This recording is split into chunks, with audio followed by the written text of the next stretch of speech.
Good evening, everyone, and welcome to this Sunday's edition of Speak Your Mind with Larry Cox. And it is great to have each and every one of you joining me this evening. Uh,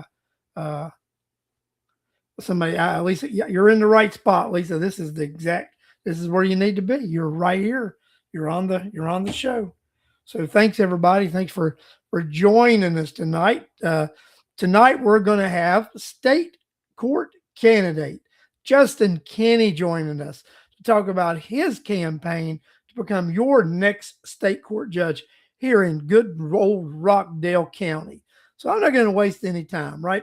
I'm going to bring Justin on the show right now, and we're going to let him introduce himself and say hello before we get into the interview process.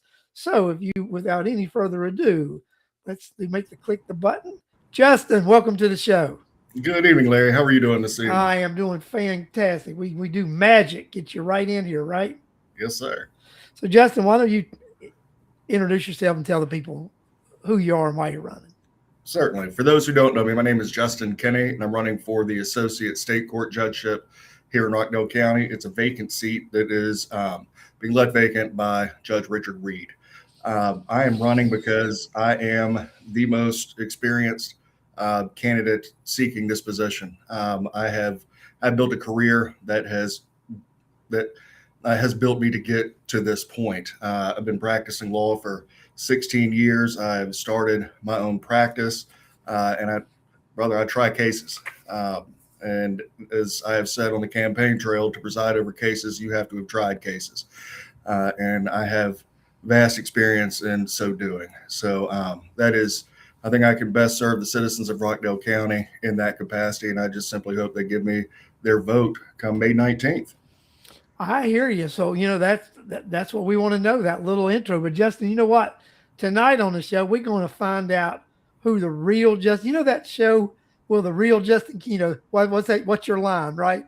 And then they'll say, will the real Justin Kinney please stand up? So tonight on this show, we're going to dive down and we're going to find out who the real Justin Kinney is so the people can know.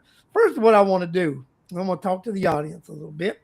I'll say hello to some folks. I want to say hello to Luca Russo. Thanks for joining us. Miss Sherry Thomas, thanks for joining us tonight. Clayton Orwig, thanks for joining us. Cheryl Moulton, thanks for joining us. Corliss Turner, thank you for joining us. Cheryl Garcia, thanks for joining us. If you're there, I know your husband Ben is there, so thanks both of you. William Campbell, thanks for joining us. And Lisa Lancaster, you may know her, Justin. She's joining us tonight. Yeah. So, and then Catherine Lynn, thanks for joining us. And Samantha Swaney, thanks for joining us tonight. Now, this is what I'm going to ask this crowd to do, if you wouldn't mind. Share, like the show. Let's build this audience. So Mr. Kinney has a large audience of live folks tonight. And the bigger we get the live audience, then that'll be the bigger the people will watch the recording over the next week and get to really know. We went from 19 to 26, just when I just said that, Justin. For the share and like. So share and like it. So let's build this audience. Let's get Justin a good Janie Jones, school board member. Good evening, Janie Jones. Justin, before I get on to this, Janie and Sandra Jackson-Lett were at that boots on the ground thing today. And I'll tell you what, those ladies let loose over there tonight. They let you know why they were running for Rockdale County School Board and why they should maintain those posts. And I'll tell you what, I was already going to vote for them, and then they just doubled down. If I could vote twice, I would.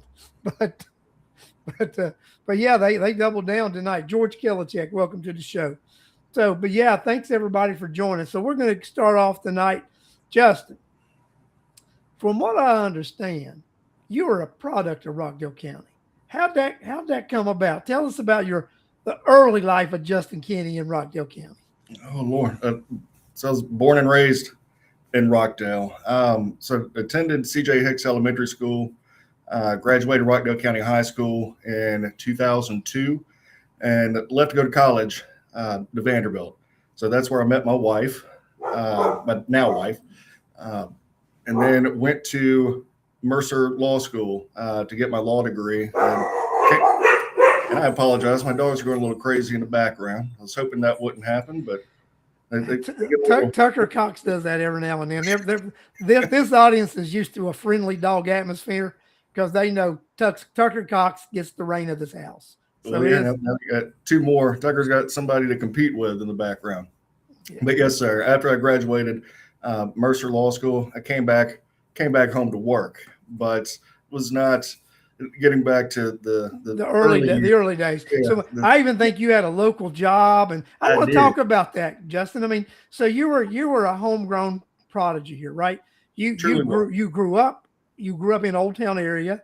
Tell us where you worked. Tell us about that experience. So I remember, I mean, this was an age where growing up, you could ride your bike from, I grew up around the College Avenue area in Old Town and was able to ride my bike into Old Town and visited Evans Pharmacy, all through middle school. And my first job in high school was a soda jerk at Evans Pharmacy. So Mr. Evans, he took a chance on me and hired me for my first job, and I worked there all through high school. As you refer to Mr. Evans, you're referring to former Mayor Vince Evans. Former Mayor Vince Evans, yes, sir. And a wonderful mentor to me growing up. He's a great man, and I think he was a great mayor, and I hope he enjoyed his retirement from public life. But yes, sir. So worked there for 4 years, and then it was a job I had to let go when I got to college and started. So let's go there. So first of all, what kind of student were you? And you went to Rockdale County High School. What kind of student were you at Rockdale County High School, Justin? I think I've heard a story. Yeah, it was pretty good. I mean, don't want to toot my own horn, but I graduated co-salutatorian for my high school class and shared it with my good friend Candace Parr. But Mitchell Donner, he eked us out. He had one more AP class or joint enrollment class, and he was able to eke it out over Candace and I. So Justin was top of the class there, buddy. He's the top three, tied for number 2. Tied for second. Tied for second, and barely nipped out being tied for first, right, yes, Justin? Sir. Yes, sir. So guys, we've got individual graduated top of his class, Rockdale County Public Schools, and you graduated 2002, Justin? 2, yes, sir. Yeah, Justin graduated in 2002 from Rockdale County High School, and then upon graduating, you went to which university, and how did you do there?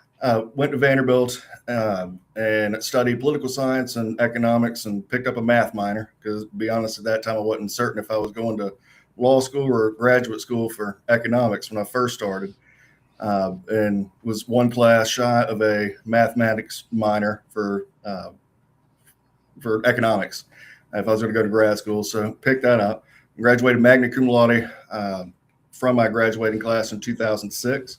And during that time, I met my now wife, Jennifer Kinney, and she would be upset if I didn't tell you that she was summa cum laude of her graduating class. So we had a little competition at the Kinney household. So after that's right, a little bit of competition about yes, I get you. Yes, sir. And so after I graduated Vanderbilt, went to Mercer Law School down in Macon. Graduated from Mercer in 2009 and came back to Conyers to work. So, and when you came back to Conyers to work, you joined a law firm, sir. Correct? So why don't you tell us about that progression as far as joining that law firm, how long you were there, and then, just tell us the timeline of that so people can understand. Absolutely. So graduated 2009, and if you recall, during 2009, that was immediately after the 2008 economic crisis. Housing crash. We had the housing crash, and we had they called it a recession, but I'll tell you, Justin, that was just calling it a recession. It was the second depression, because it was worldwide. Yeah, it was bad news. But luckily, I knew I wanted to come back to Conyers to work, and found a job with a gentleman by the name of Bill Lavigno. So the law firm was Lavigno and Morton at the time. I really worked more under Mr. Morton for that first year, but Lavigno and Morton disbanded, and I stayed with Mr. Lavigno, and so the law firm became Lavigno and Kinney. I want to say around 2011. Don't hold me to that date, but I was managing partner of that firm. Mr. Lavigno was wanting to retire, and he turned over management of that practice to me. But sadly, in 2021, he passed away, and it was time for me to start my own practice. And I started the Kinney Law Firm in 2022, and I've been running that practice ever since. So and then you've run for a couple of Yes, sir. offices, right? So why don't we talk about what you've ran for and how those elections went for you, and you finally and you getting elected to something. So let's talk about that progression of what you decided to do there. So the first election or campaign that I ran was in 2020, and that was for the Chief Magistrate Court, and ran against the incumbent at that time for reasons I'm not going to basically relitigate that campaign, but there were numerous issues that I thought that a change was needed at that time, and I'll give kudos to the Judge Attend. She's still sitting on the bench, and reasons that I ran have largely alleviated themselves. She's fixed the issues that I raised. The second campaign that I ran was for probate court, and again was running against a sitting judge, but the election law at that time, even though he was appointed to that seat, I was running against an incumbent, and had reasons to run against Judge Washington. But I will say again that Judge Washington has done a great job in that office, and issues that I ran or why I ran then again have the judge has taken steps to remedy those problems, and I think the office is running great. My first successful campaign was after being appointed to the Board of Education. I ran a camp, and that was in 2023, I believe, maybe 2022. Was appointed to the Board of Education, and then I had to run to keep my seat. And that campaign was very successful. And so I believe I had about 67% of the vote in that one, but had to resign from that position to run for this one. Yeah. Yes. So you successfully defended a challenge and maintained that school board Right. seat. And you and I served together on the school board, and it was good serving with you. And we were able to make some well-needed changes while you were there. And I just noticed Miss Sandra Jackson-Lett joined the show tonight. Thank you for joining tonight, Sandra. And I do want to show we weren't on when I mentioned this earlier, but that Miss Jackson-Lett and Miss Jones out at that boots on the ground at Pine Log Park this evening, they really let it fly. And I'll tell you what, I was already voting for them, but I doubled down on my vote when I heard them talking about, they were fired up about what they've done and what they're going to do. And I was like, yeah, that's what I want to hear. Just absolutely, Sandra. So I was impressed with them. But, Justin and I, we actually ran those campaigns together. Well, not together. We ran at the same time back in 24. He was defending his post, and I was challenging for a post against a 3-time incumbent. And we knew that he had to maintain his post, and I had to snatch that post to be able to make some changes and things happen. And we were able to do that as a team once we were elected with the help of Miss Jackson-Lett and the Janie Jones. I mean, so I think Rockdale County Board of Education is in a far better place right now, Justin, because you served on that board. And I want to thank you for your service, and thank you for everything that you helped to build there for us to continue that journey along the way. So then this opportunity comes, and I think you and I had this conversation. Judgeships in Rockdale County sometimes are few and far between, because people land in those positions, they stay there for a minute, and the opportunity for one coming along. You by all recollect, you thought Judge Reed was going to run for reelection. Yeah, I think the whole bar thought that he was going to run for reelection. So I didn't find out about Judge Reed not seeking reelection until I think it was the last Board of Education meeting in December. And so I got the news, and Larry, just what you were talking about with the work that we were doing on the Board of Education, I did not feel as though my work was done on the Board of Education. So I found out about the judgeship coming open, and normally the first person I would talk to about it is my wife, but I didn't even talk to her about it that evening. And so Friday rolled around, and I broached the subject, and I was the one initially hesitant about even throwing my name into the hat for this position. But we got to thinking, it's like, professionally, what do you want to do, and how do you think you could best serve the community? And it's a judgeship. I mean, I truly think that, my talents and experience and the work that I put in the past make me a better fit for that position. I mean, I appreciated every minute that I was on the Board of Education, but in terms of service to Rockdale County and this community, I couldn't allow this opportunity to pass. And so we decided that evening that I was going to throw my name into the hat and seek this position, because as you said, I mean, it could be another decade before there's a true open judgeship with an empty seat. Yeah. And it's hard to find people who are qualified to do this with the experience that you have to be able to fill that position. And that's what I want to talk about next, Justin. I want to talk about your experience and how you feel what you've done as far as with your legal experience since 2009, how that has developed and built its way, that if you take this judgeship, why that makes you uniquely prepared to sit on the bench here in Rockdale County. So why don't you talk to the folks about what it takes to sit on the bench and how that experience that you have, you believe uniquely qualifies you? Yeah, I mean, to put it as succinctly as I can, in order to preside over a case, you need to have tried cases.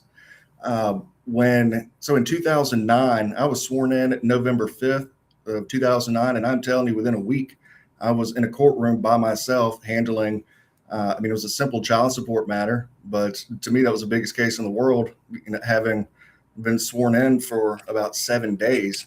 But it was trial by fire. And so just the partners at the law firm where I was practicing, they would give me cases to handle, and I was in court, numerous times a week from the early part of my career. And then, the first year and a half or so, I was, with one of the law partners, I was first chair of a criminal jury trial of aggravated assault. And so I've just continued to handle those type cases and tried jury cases, tried bench trials.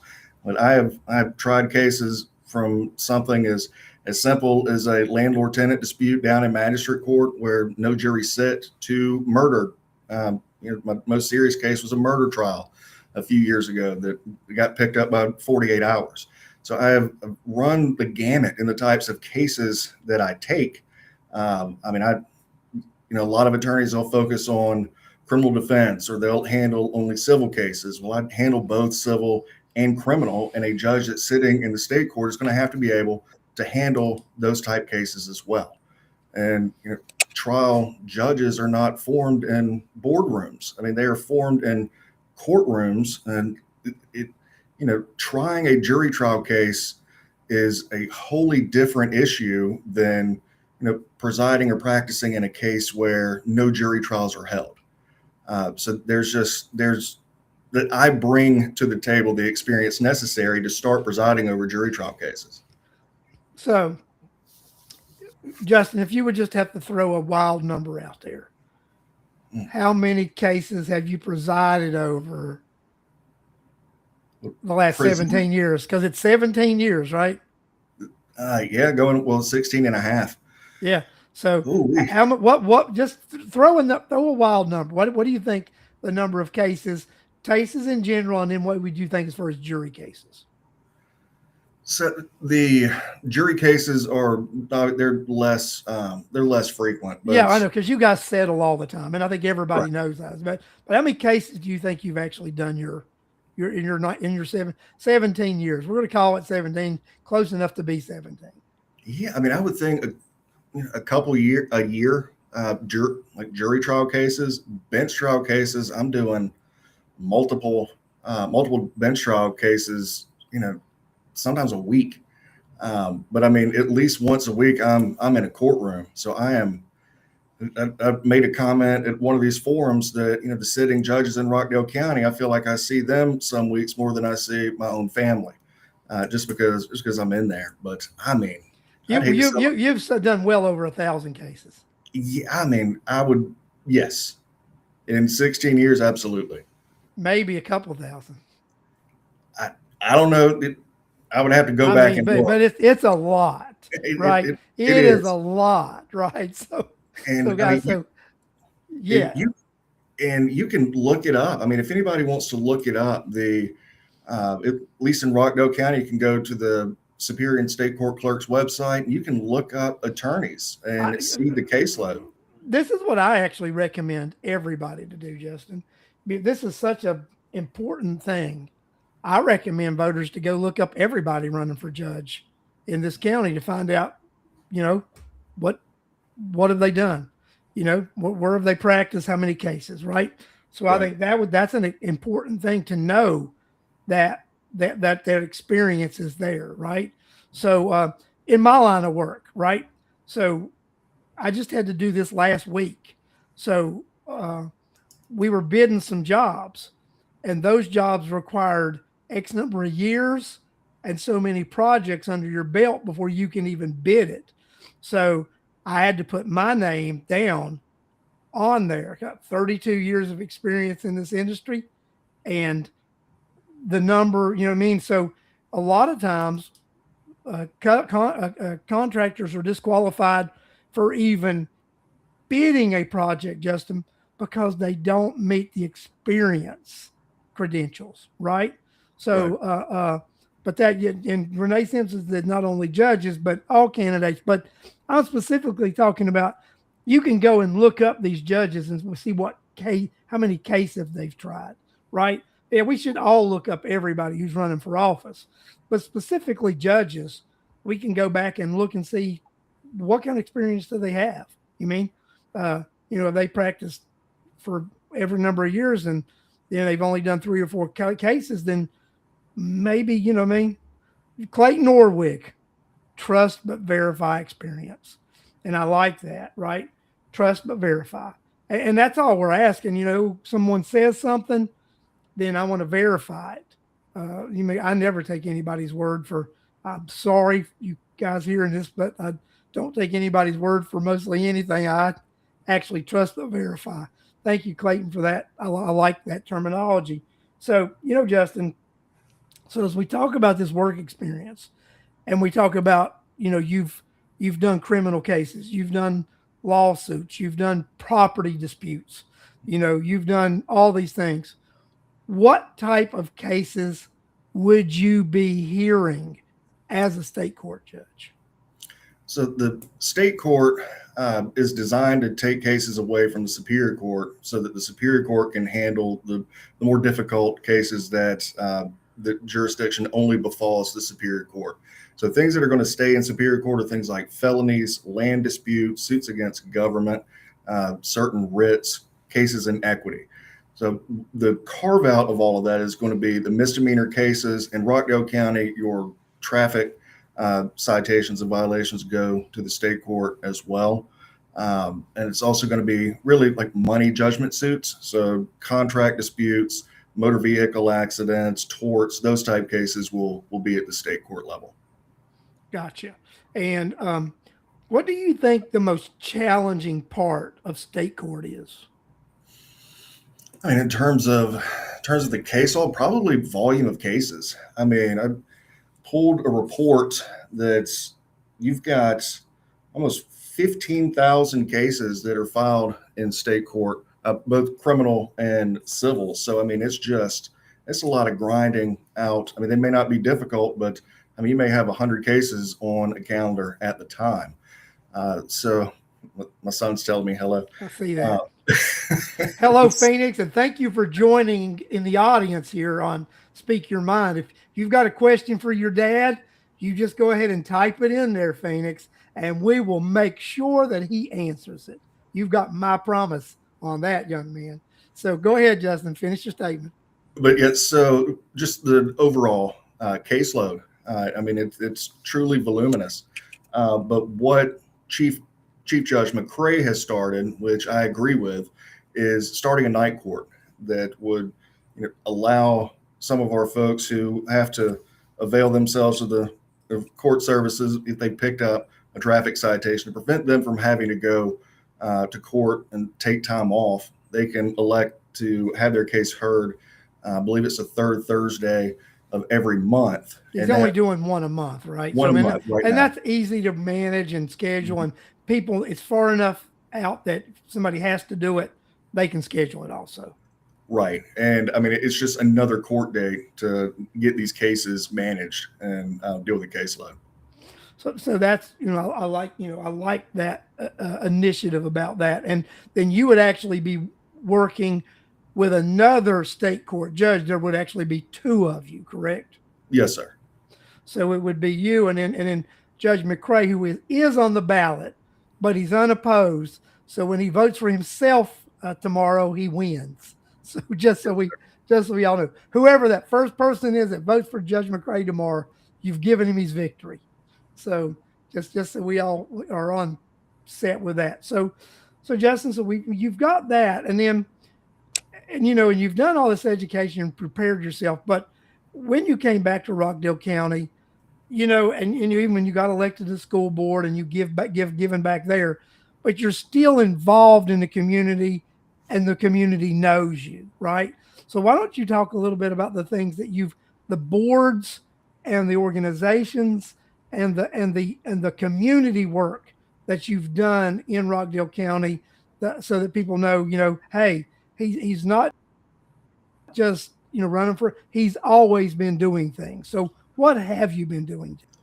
So when I first started practicing law, one of the initiatives of the clerk's office was the Family Law Information Center, and what it sort of took the model from DeKalb County, and what it was every Friday, folks who needed just a little legal assistance. Maybe they filed a divorce case, they couldn't. Maybe they can't afford an attorney and they just need a little assistance from somebody that the case may not be ready for finality, but they don't necessarily need to spend all this money to get an attorney to get it fixed. These cases would get referred to the Family Law Information Center, and attorneys would volunteer their time. I'll be honest, it got to the point where I was about the only attorney volunteering my time in this program. For my efforts, I was awarded the 2016 Family Law Information Center Attorney of the Year. Now, that program continued up to the point of COVID. COVID sort of stopped any of these in-person meetings from happening, and truly that program hasn't picked back up. But I also was a founding member of a program called Courageous Conversations Rockdale. Being one of the founding members of that program, that got started during the racial divisions that were taking place across the country in 2020, with civil unrest and the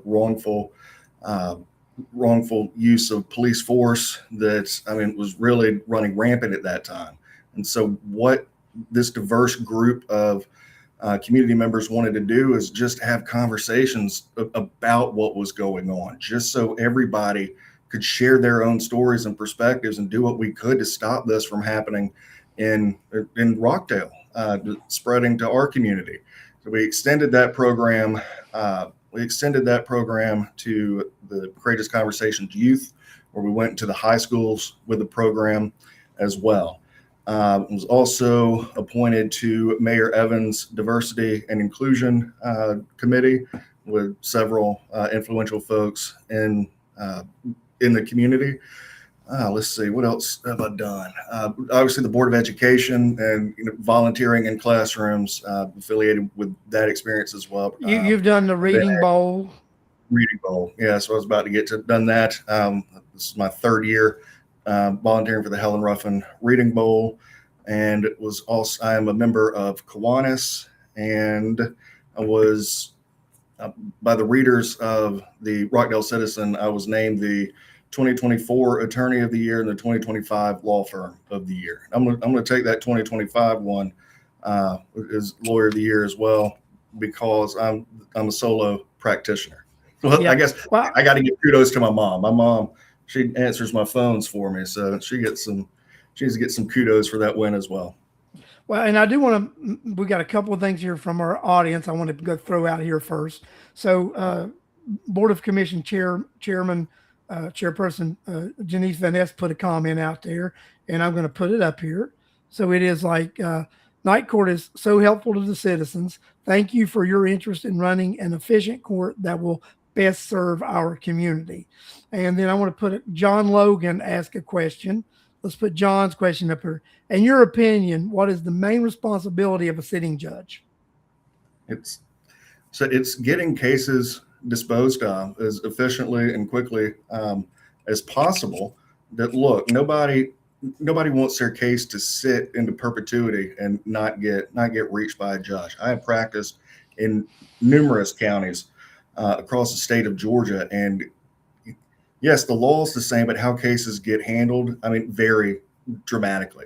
Luckily, the citizens of Rockdale, we're the only county in this judicial circuit, so the judges sit only for Rockdale County. But you have cases sit and languish for 2 or 3 years in other circuits just because they're so big. And it can be, depending on what is at stake with the outcome of the case. If it just sits there and languishes and doesn't get touched, then it could truly be detrimental to the financial livelihood of some of these litigants. So it doesn't sound sexy or anything about sitting up there on the bench, but truly it's massaging these cases to make sure that they get handled in a quick manner. And then we have another question from Mr. Phoenix Kenny. He wants to know, what do you think your favorite part of being a judge will be? It's upholding the law. As I've said many times, that people don't find themselves in a courtroom because they're having a good day. I think adoption is about the only outlier of that statement, but in general, it's in Superior Court, you're charged with a felony, or you may be going through a divorce, so you're having to sue family members for estate issues, and you're charged with a misdemeanor. And so I have seen judges do it well, and I've seen judges do it badly. That almost like the judge forgets that they're a member of that community. Maybe they're in a circuit that's so large that when they're sitting in a county that's not their home county, they forget that they're part of that community. But in Rockdale, I think my favorite part of sitting as a judge is knowing that I'm trying to help people with an issue that they've had. Obviously, they can't figure it out, so a judge has to decide it. But I've always said that somebody in general is going to win the case and somebody's going to lose it. But I think my favorite part, to answer my son's question, my favorite part about handling that case is that at the end of the day, that as long as everybody who walks out of that courtroom, win or lose, felt like that they were heard, they were considered, if they lost, they understood why they lost, they understood how, the law that applied to their case. I've seen too many times judges take over cases and bark, and they're trying to get through a calendar, and the litigants they walk out of there feeling like they never had a chance to give the whole story. And I get you want to get through a calendar, but you got to listen to folks that appear before you.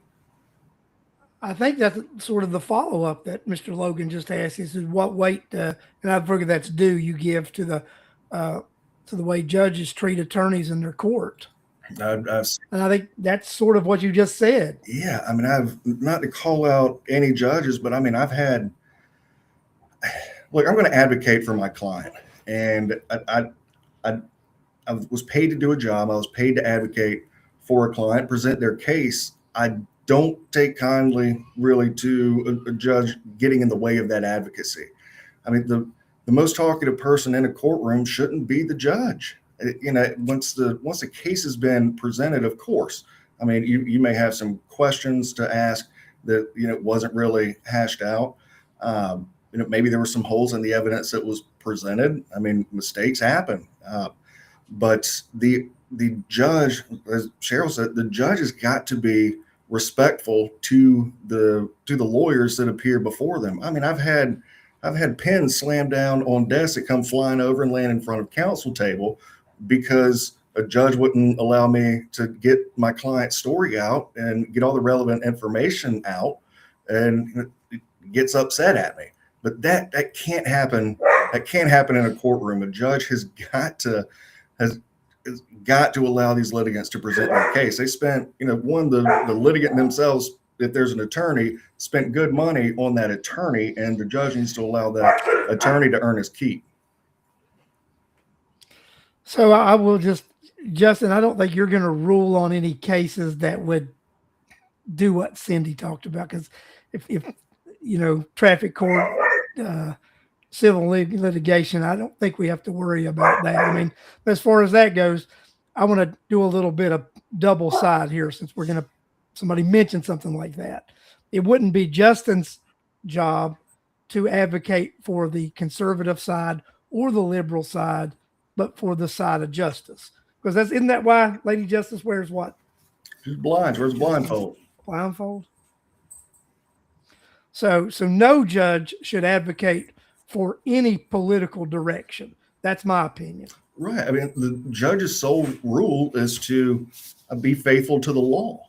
And, you know, everybody can avail themselves of the court system, but the judge is the arbiter of the law. And so everybody, no matter what their political affiliation is, Ms. Kieran, I don't know what types of cases would appear before the state court judge that you're asking about, but everybody's going to get a fair shake, and whatever the law is what's going to be applied in my courtroom. There will be no favoritism. Yeah, and that's the one thing I do know about Justin, because I have actually sat on a board with Justin, and sometimes we do deal with legal matters on the Board of Education, and it's always, to me, it's always interesting to hear Justin come at an issue, because he comes at an issue from this, you know, logical and just, you know, stepped back look, right? Said, well, this is what we're looking at. This is what decision we have to make.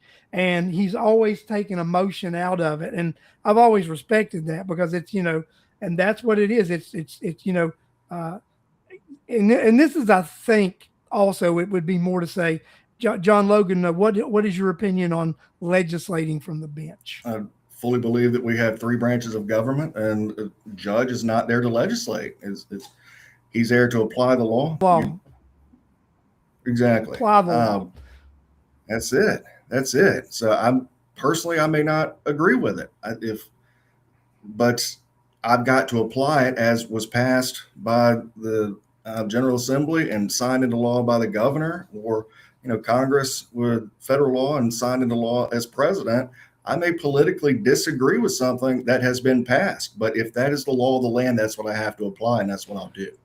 Justin, you'll know this from me. A lot of people don't. I am one of the biggest free speech advocates that ever walked the planet Earth, and you know that from having conversations with me. And you do know that people who stand up for issues and talk about things I personally don't agree with, but I will argue to the death about their right to say. And you've heard me do that, haven't you? Yes. They've got the right to say it, whether you like it or not, right?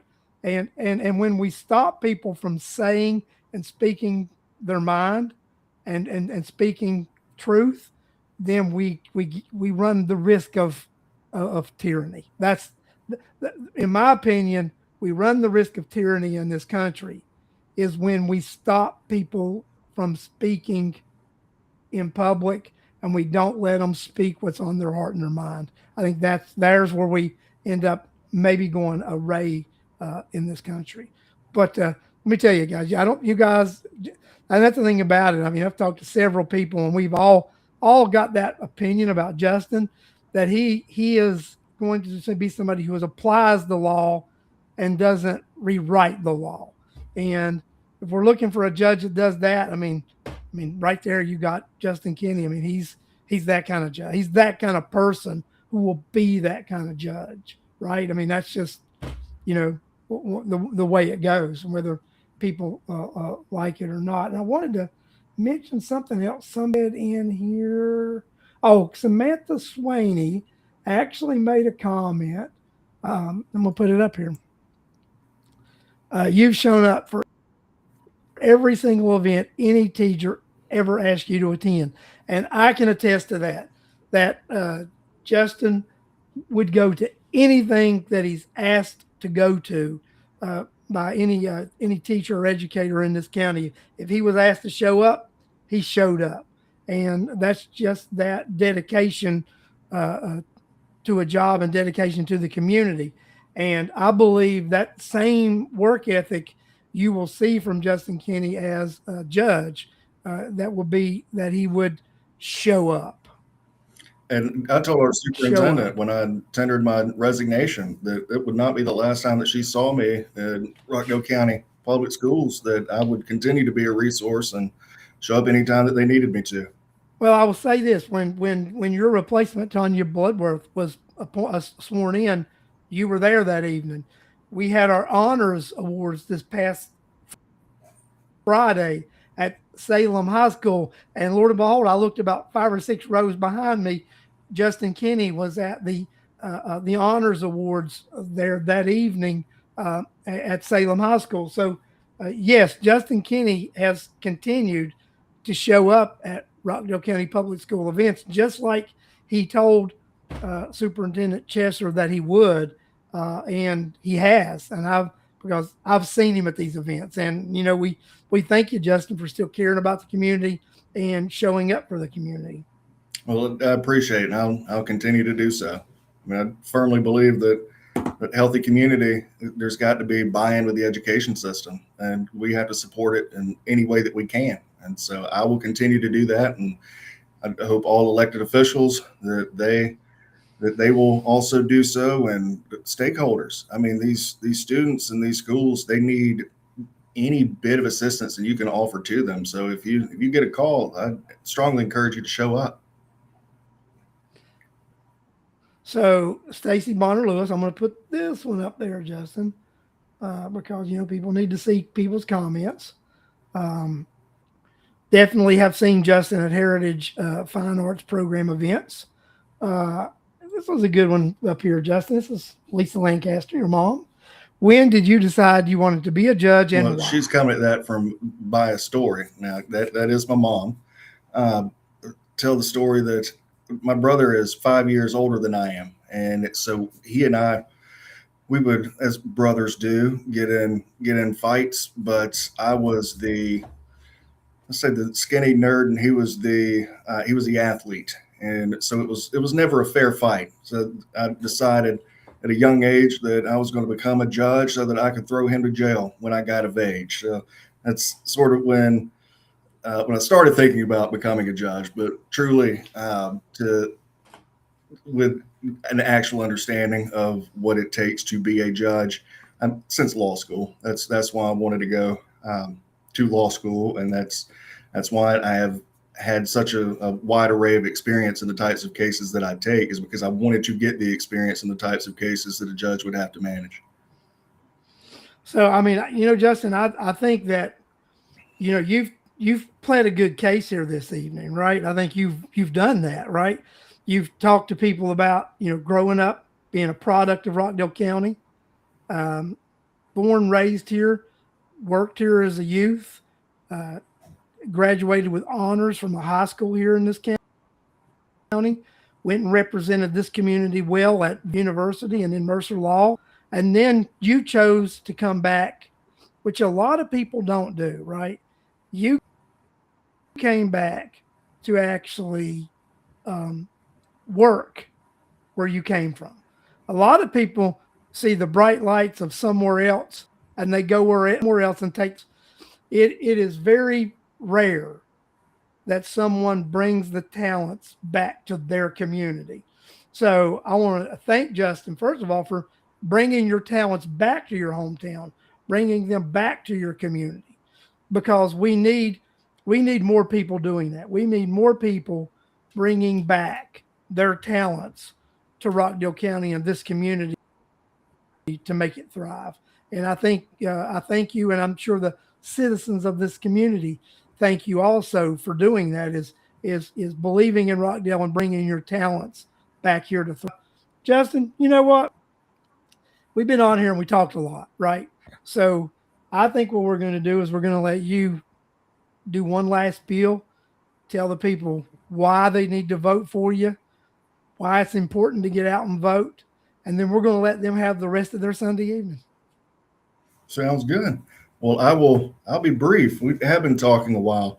I believe I'm the only candidate running for this position who has the necessary experience to be able to step into this position and start immediately presiding over cases. I've got the experience in the types of cases that are going to appear before a state court judge. I am a homegrown talent of Rockdale County, and as Larry, as you said, I came back home to serve my community. And I truly think that if you elected me to this position, that I would serve you well. And the good news is, if you don't think I'm serving you well in 4 years, judgeships, you can vote people off the bench just like you can Board of Commissioners or any other seat. But I promise you that I will serve you well.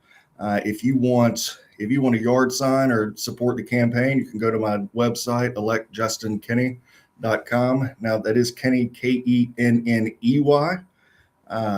So make sure you spell it right, or I will. You're going to get to the wrong website. If you want to email me, you can email me at electjustinkinney@gmail.com. I appreciate your time. I appreciate your support and appreciate your consideration for your vote. So early voting starts tomorrow, and then election day is May 19th. So, okay, and you're right. So, Justin, I'm just looking at the calendar, and I was going to let everybody know I've got a couple more candidate events to put up here, which will flash tomorrow night. But tomorrow night, we are going to have Melissa Mims, candidate for Board of Education. She's going to be on the show tomorrow night. And then in May, I will have each weekend, I will have a guest on Sunday and a guest on Monday. I've got to add 2 more guests to here to fill that calendar up. But our Sunday and Monday for the month of May is full. So you viewers have got 6 more shows of candidates coming up. 3 more weekends of Sundays and Mondays where you'll have candidates running for office, and you'll be able to listen to them and decide whether you want to vote for them or not. So tomorrow night, tune in at 8 o'clock. Melissa, Post 2 Commissioner here in Rockdale County, will be on this show, and we are going to dig in and tackle those issues tomorrow night regarding county issues. But it was an honor to have Justin on the show tonight, and I will be great to have you elected as judge, Justin. I'm just saying, I'm going to be a little bit biased here. I've supported for Justin, and that's just the way the cookie crumbles, right? So just so anybody knows, I have had his opponent on the show. I think I treated his opponent fairly on the show, but Justin is my candidate for this seat. He will be getting my vote, and he has the endorsement of Speak Your Mind with Larry Cox. He has the endorsement of this show. So thank you guys for joining me tonight. Be back tomorrow night as we have Commission Post 2 candidate Melissa Mims. Thank you again, and